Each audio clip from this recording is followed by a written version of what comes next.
Saludos, vamos a desarrollar el laboratorio efecto fotoeléctrico. Para eso tenemos disponible este enlace, hacemos control clic para poder abrir la simulación.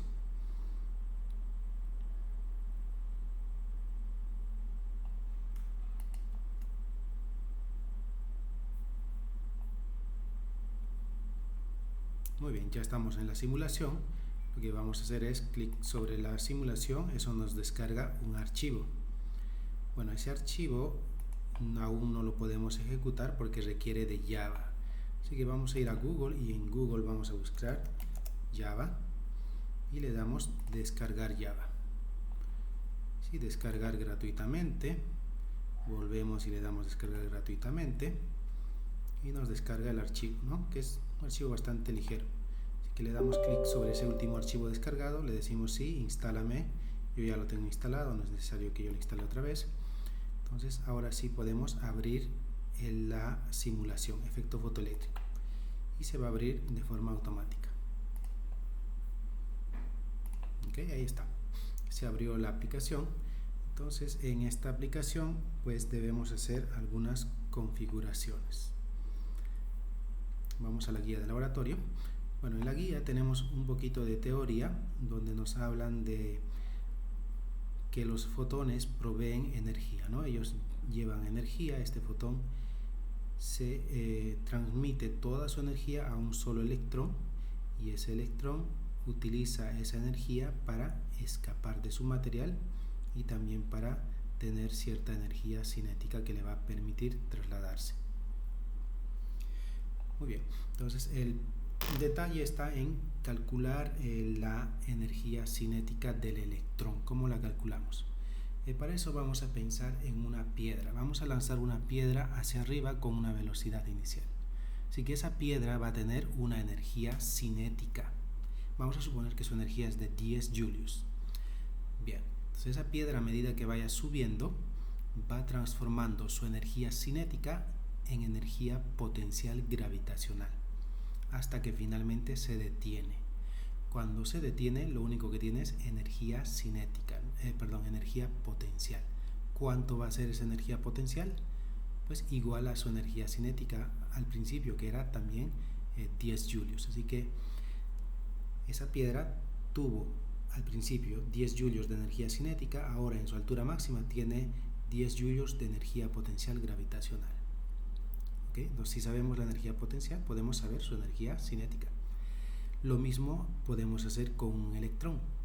Si tenemos un electrón que está viajando con cierta velocidad, por ejemplo, aquí tenemos, ¿verdad?, luz viajando, colisionando contra un target de sodio y está sacando electrones. ¿Sí? Vemos que esos electrones están viajando, ¿no? Entonces hay que detenerlos. ¿Cómo detenemos esos electrones? Fácil, le aplicamos un campo no gravitacional, sino un campo eléctrico. ¿Y cómo se crea un campo eléctrico?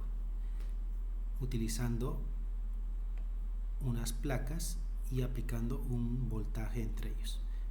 Así que vamos a aplicar, por ejemplo, un voltaje de -6.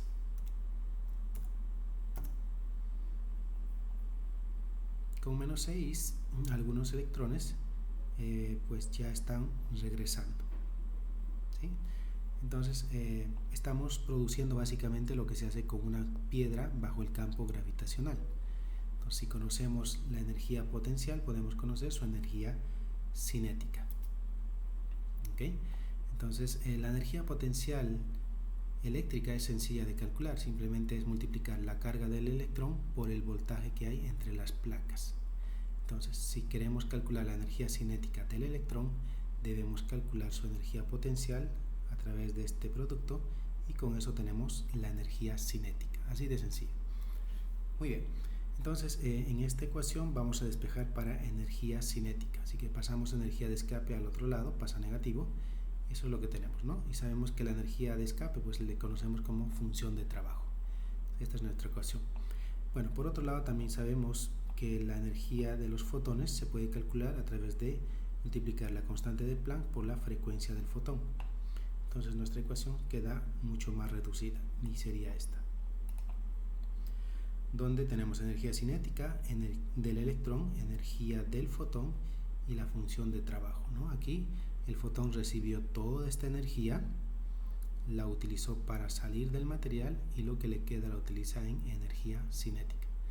Si graficamos esto, pues esto nos quedaría en Y, frecuencia sería la variable X, H sería la pendiente y phi el intercepto. Muy bien, entonces vamos ahora a la simulación y vamos a configurar nuestra simulación tal y como aparece en esta imagen. Intensidad en 100, longitud de onda 500, el material que vamos a utilizar es sodio, el target de sodio. Tenemos que abrir estas dos gráficas y vamos a hacer eso. Bueno, intensidad en 100, dijimos longitud de onda en 500, material sodio, y abrimos estas dos gráficas, ¿no? Y en adición nos piden también bueno, aquí todavía vamos a dejar esto en 0, nos piden hacerle zoom a estas gráficas hasta que el primer cuadro quede cubriendo toda la ventana esa. Aquí lo mismo, vamos a también hacer zoom más o menos hasta que el 6 cubra todo, ¿sí? Hasta que el 6 cubra casi todo. Ok, de esta forma. Muy bien. Entonces estamos viendo de que algunos electrones pues están llegando a la placa, ¿okay? Y queremos detenerlos. Para detenerlos, ¿qué hicimos? Simplemente colocamos un voltaje negativo. Para este caso corresponde negativo 0.18 y vamos a ver que en 0.18 los electrones ya no alcanzan a llegar al colector.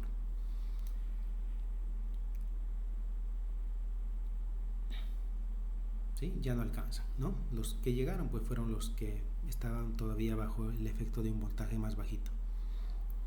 Muy bien, entonces de eso se trata este experimento, de establecer una longitud de onda y de buscar el stopping voltage, el voltaje para detener los electrones. Entonces registramos estos dos datos en nuestra tabla que aparece abajo. Entonces, para 500 corresponde un voltaje de 0.18. Vamos a omitir el signo negativo. Muy bien, entonces si tenemos la longitud de onda de los fotones, podemos calcular la frecuencia de los fotones. Si tenemos el voltaje de los electrones, el voltaje que está afectando a los electrones, entonces podemos calcular su energía cinética, ¿no? La energía cinética de los electrones. ¿Cómo? A través de esta fórmula, simplemente voltaje por la carga del electrón.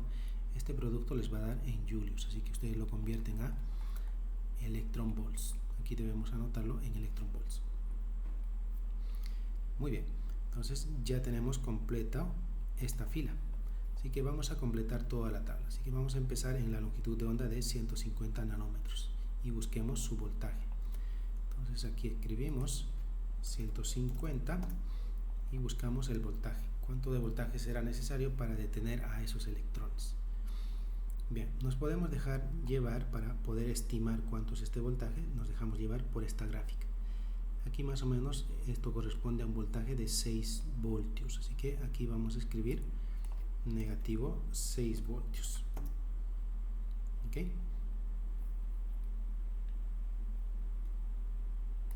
Muy bien, negativo 6 voltios. Y claro, pero aparentemente este voltaje está un poco por debajo de 6 voltios, así que tal vez es un 5.90. 5.90. 5.90.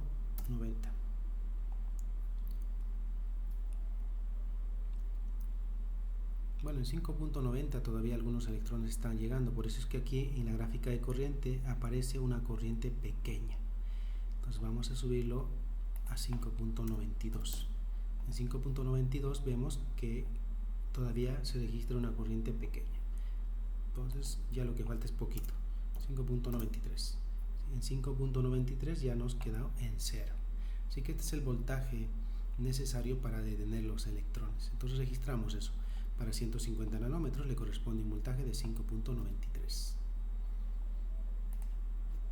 5.93 voltios. ¿Okay?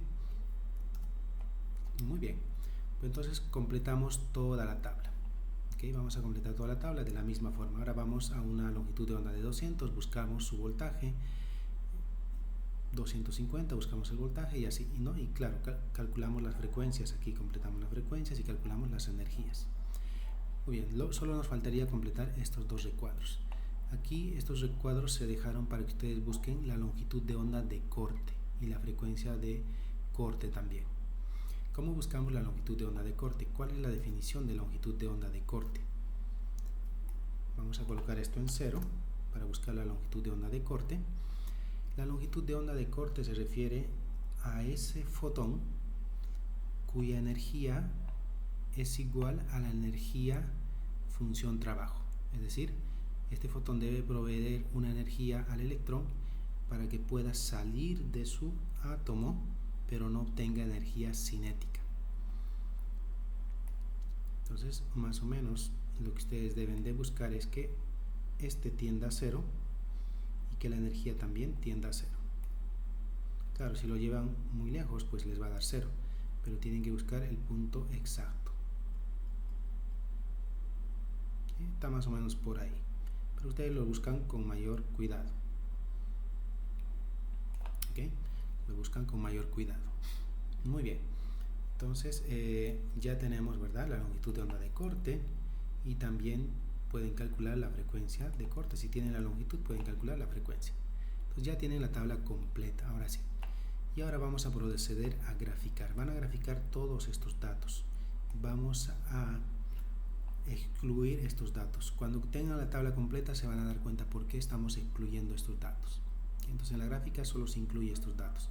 Y vamos a graficar en Y la columna de energía cinética y en X pues la columna de la frecuencia, ¿no? Y vamos a conseguir una gráfica similar a esta. Ven que la tendencia es una línea recta y entonces le van a hacer un ajuste de tipo lineal y van a mostrar la ecuación matemática. ¿Okay? Entonces van a comparar esta ecuación matemática con la ecuación del efecto fotoeléctrico. En base a esa comparación, ustedes van a decir qué es lo que representa la pendiente, qué es lo que representa el intercepto. Ya con eso pueden calcular los porcientos de error para la función de trabajo y para la constante de Planck. ¿Okay? Cualquier duda me dejan saber.